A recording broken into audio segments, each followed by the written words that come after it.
It's a hassle to take care of you, so just live here." With those words, I sensed the door closing behind me. Then, there was a loud bang, and a bad feeling rushed over me, making me panic. "Mike! Hey, are you there? Mike!" I raised my voice in anxiety, but there was no response. The silence of the room only intensified my panic. "Mike, answer me!" "Ah!" Being unaccustomed to this wheelchair, I made a mistake maneuvering it and fell out. "Ouch! Why is this happening?" If I didn't vocalize my fears, I felt I'd be crushed by them. Where in the world am I? Am I just going to die here, all alone? It was when tears wouldn't stop due to my regret and sadness. "Catherine!" With the sound of the door opening, I felt wrapped in warmth. 3 days later. From the TV that she had turned on, there was a feature about some store. As I was listening, "Hey!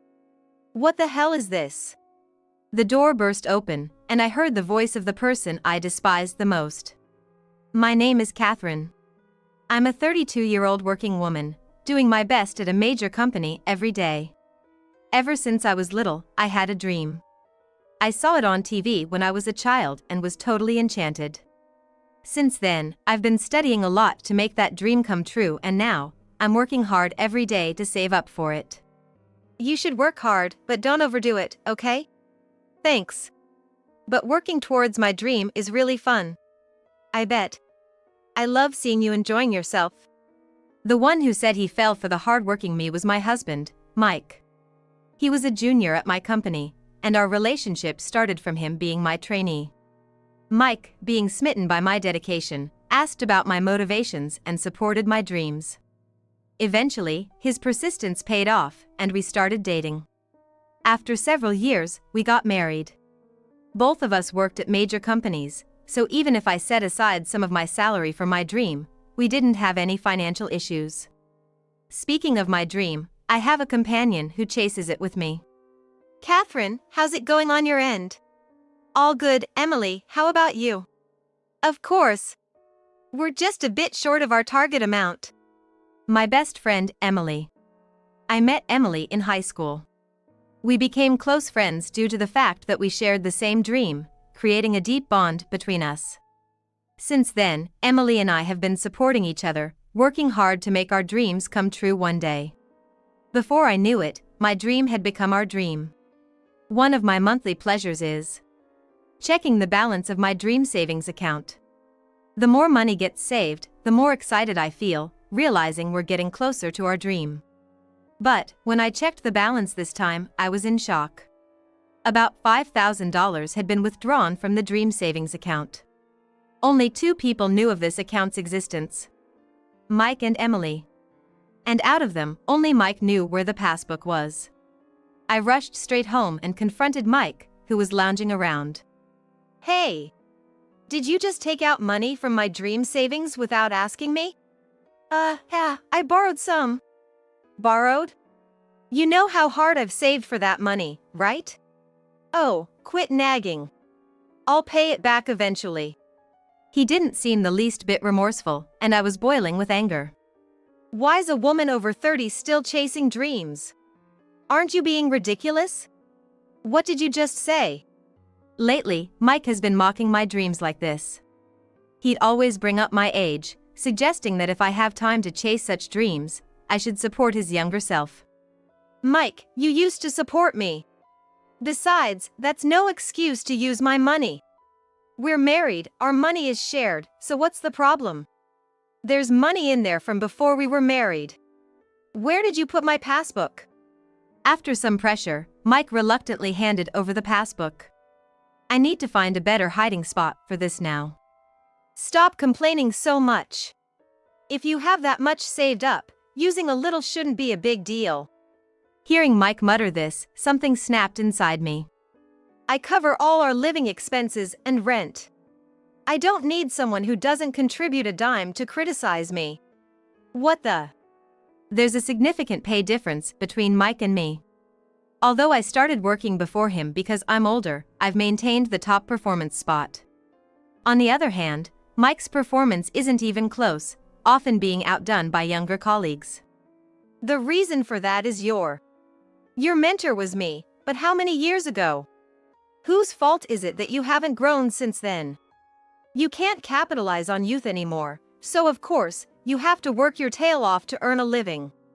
Lately, our interactions have often ended up in arguments like this. Just a few years ago, Mike used to say things like "I support you" and "keep it up." Did this change after I turned 30? It was around that time he started calling me old lady and constantly bringing up my age. Whenever I tried to argue back, Mike would sulk and ignore me. Eventually, I'd always be the one to apologize.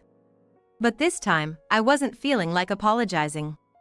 After the big fight with Mike, I called Emily. "I'm sorry, Emily. We promised to save together.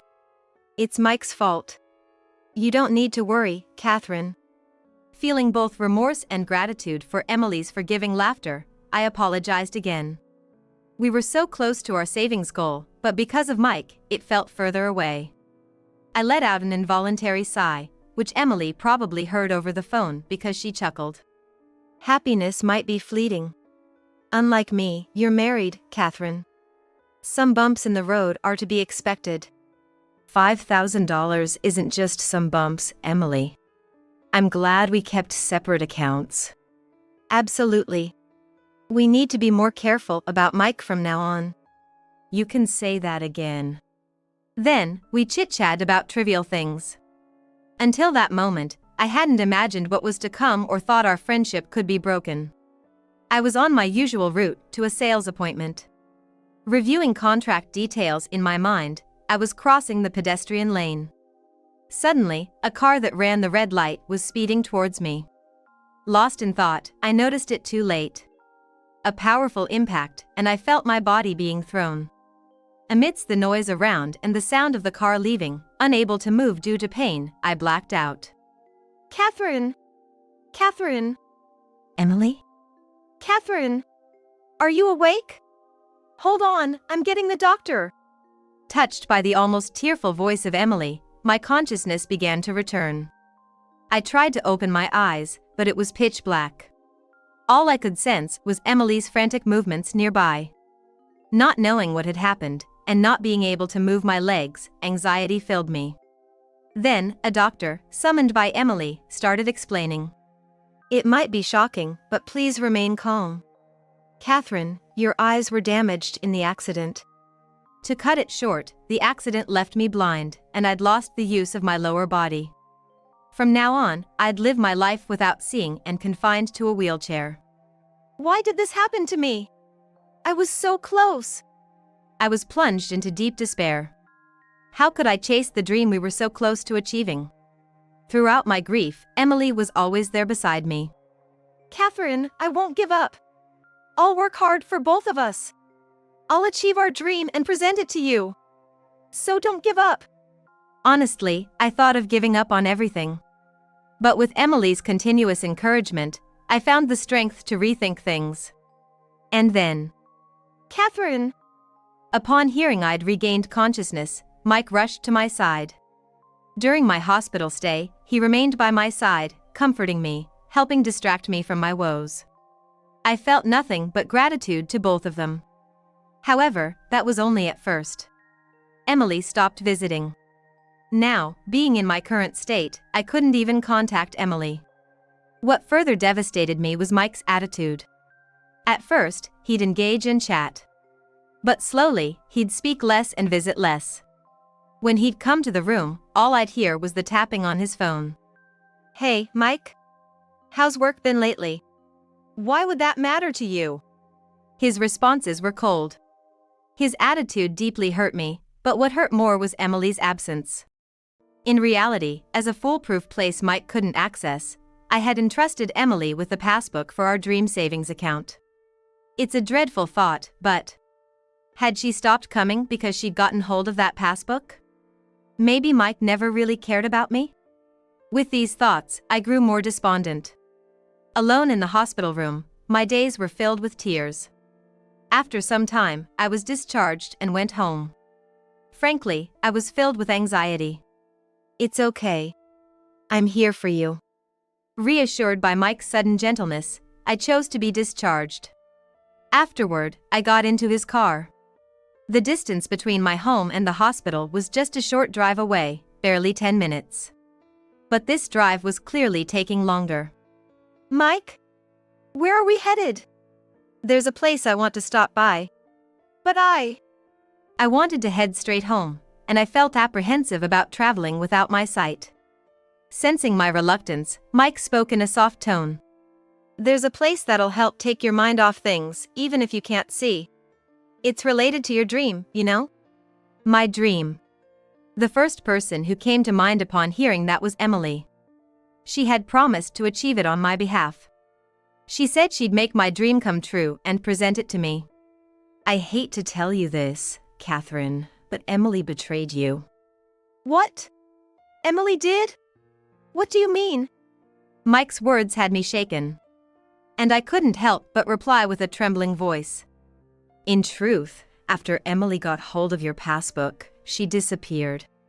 I've been searching for her ever since. I apologize for taking my frustration out on you in the hospital. According to Mike, his aloof behavior was because he had been looking for Emily. The constant tapping on his phone was him contacting everyone he knew, trying to gather eyewitness accounts. At that moment, I couldn't fathom the betrayal and my thoughts came to a standstill. Normally, I would have picked up on any inconsistencies. But I finally found her. Let's confront her together. All right. And I found myself agreeing. The car ride continued for what felt like hours. How far had we traveled? My anxiety peaked when Mike finally announced. We're here. The car stopped. With Mike's help, I got out of the car, and I felt being wheeled into a building. Mike, where are we? I don't sense anyone else here. Obviously, because this is an abandoned house. What? I sensed Mike moving away. Panicking, I tried to locate him but to no avail. Suddenly, fear overtook me. Mike! Where are you? Behind me, I heard Mike laughing. You're a hassle. Just live here. With that, I felt a door being shut behind me, followed by the distinct sound of a lock. A dreadful feeling overcame me, and I began to panic. Mike! Are you there? Mike! My calls were met with silence. In the deafening quiet, my panic escalated.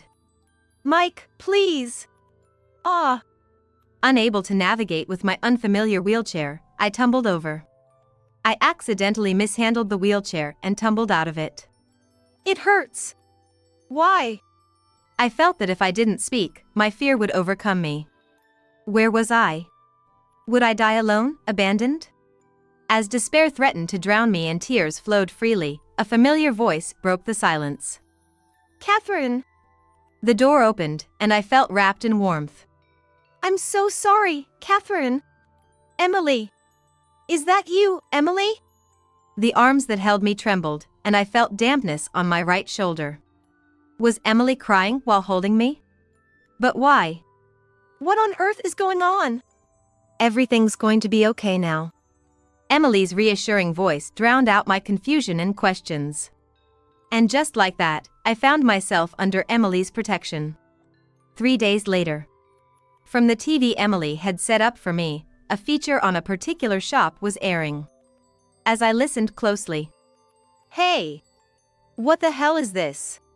With the sound of the door being swung open, I heard the voice of the person I detest the most in this world. Well, look who decided to show up. Catherine, you okay? Yeah, absolutely.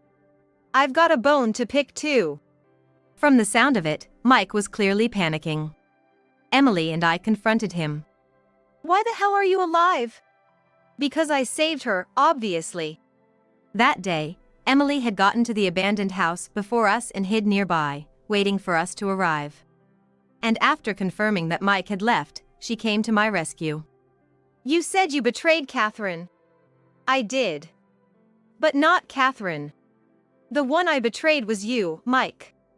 Actually, right after that accident, Mike started to get close to Emily, trying to date her.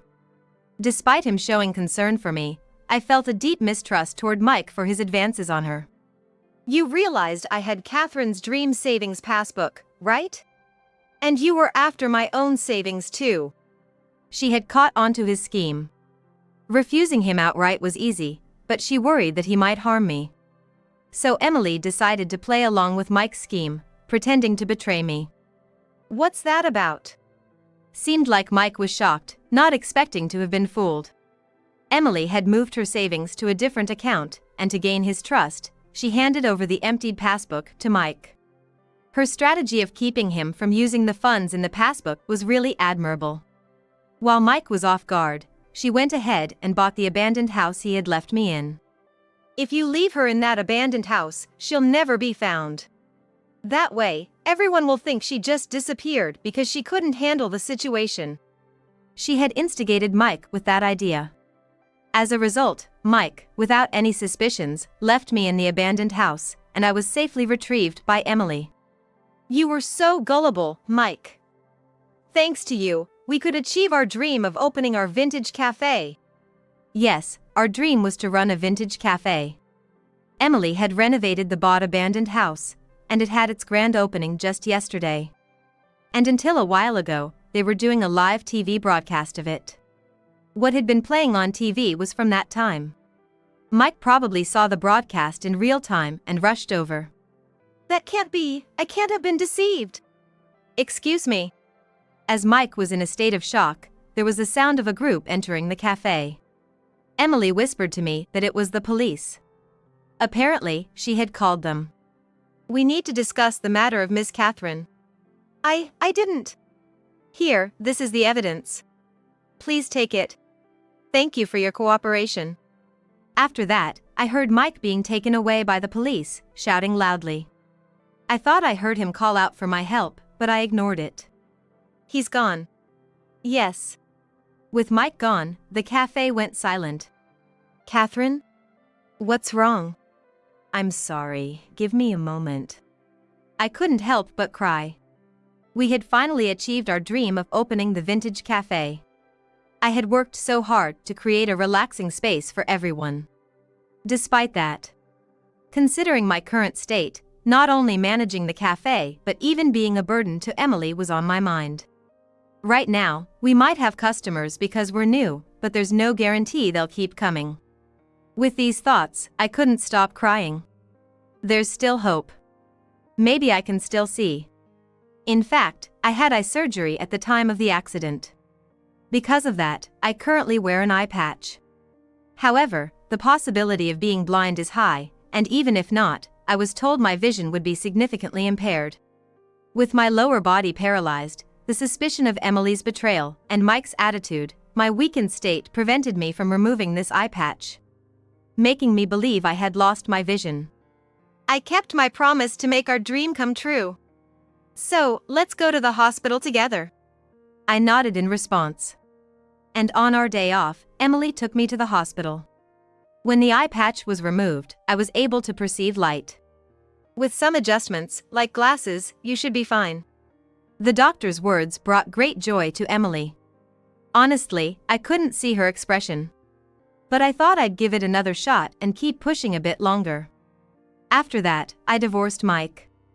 Thanks to Emily's thorough investigation, the reason for Mike's outrageous behavior came to light. Mike had been cheating on me with a younger colleague. Moreover, that very woman was the one who had hit me with her car. Both of them were arrested for their respective crimes and had to pay me a hefty settlement. He made my best friend suffer. I'm never gonna forgive him, Emily said. Emily, calm down. Without you doing anything, he's already headed straight to hell. During an interview, I accidentally mentioned why I ended up like this. And also about being left behind by Mike. Naturally, Mike got fired. Even if he's released, hellish days await him. On the other hand, things were going well for me. Thanks to the settlement, I could buy some good glasses. With my vision restored, my motivation skyrocketed. Being in a wheelchair hadn't changed, but the list of things I could do had increased considerably. All the crafts sold at our shop are handmade by me, and I continue to make more even during administrative work hours. These crafts are popular among customers and have been a source of profit for the shop. With the shop booming, I had completely forgotten about Mike.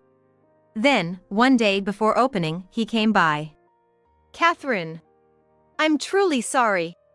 We ignored him and carried on with our usual pre-opening routine. Hey, you, a customer called out to him. Huh? Aren't you the guy who left his wife? What the heck are you doing here, showing your face so shamelessly? Mike, feeling the pressure from the customer's glare, left in a hurry. I smiled in gratitude to the customer. Thank you, Robert. No problem, glad I was here early. Robert was a regular at our shop and had been the cameraman when the TV crew visited. He continued to support us as a customer after the broadcast. I'll be making some drinks today. Please make sure to order one, I said. Really? I'm looking forward to it. You two are quite obvious, aren't you? Emily chuckled, sensing something between us. Thinking back, I'm truly glad I agreed to that interview. Now, we need to make sure he never shows up again, I remarked. Oh, I can recommend a good lawyer for that, Robert offered. Thank you, we'd really appreciate that. I can't waste any more time on a guy like that. I must work hard for our customers. Soon, I was back to being engrossed in my work, with the two of them watching over me with kind eyes. Some time later, Robert remarked. You look so happy today. Something good happened? Yes, actually, I received a letter the other day. The letter mentioned how my work had been an inspiration for many. That made me incredibly happy. When you smile like that, you're so beautiful, Catherine. I've come to really like you. Would you consider dating me? His confession took me by surprise. To be honest, I felt the same way about him. But there was my condition to consider. I explained my situation, and he said it didn't matter to him. Even so, I wanted to take some time to think. I just want you to be happy, Emily remarked. That's not so simple, I replied. Just make sure you don't have any regrets. Yes, thank you. Life was pretty smooth sailing for me. Mike, on the other hand, ended up in debt. He managed to find a job, but it was low-paying, and he was overworked. Additionally, the family of his affair partner was giving him a hard time. They demanded he take responsibility for getting involved with their daughter. Well, all I can do is cheer him on from a distance. After all, he brought it upon himself. I'd be troubled if he relied on me now. Thanks to the lawyer, Mike couldn't reach out to me for help and seemed to be struggling quite a bit. He brought it on himself, Emily murmured as she looked over some information a private investigator had found. I agreed with her sentiment. Later on, I remarried Robert. He accepted everything about me, and I chose to respond to his feelings. While Emily celebrated our union, she too had someone special in her life. She mentioned a man who helped with the renovations of the old house into a cafe. Apparently, they had mutual feelings for each other for some time but were hesitant because of their age difference.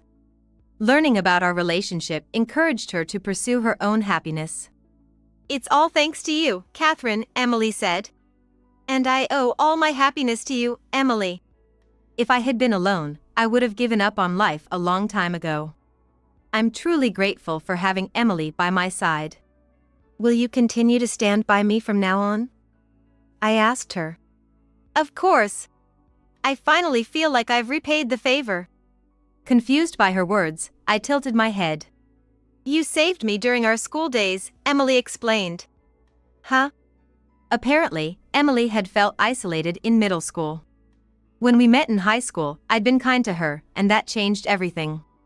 Because I believed in her dreams and supported her, she felt motivated to keep going. Hearing this, I felt tears form in my eyes.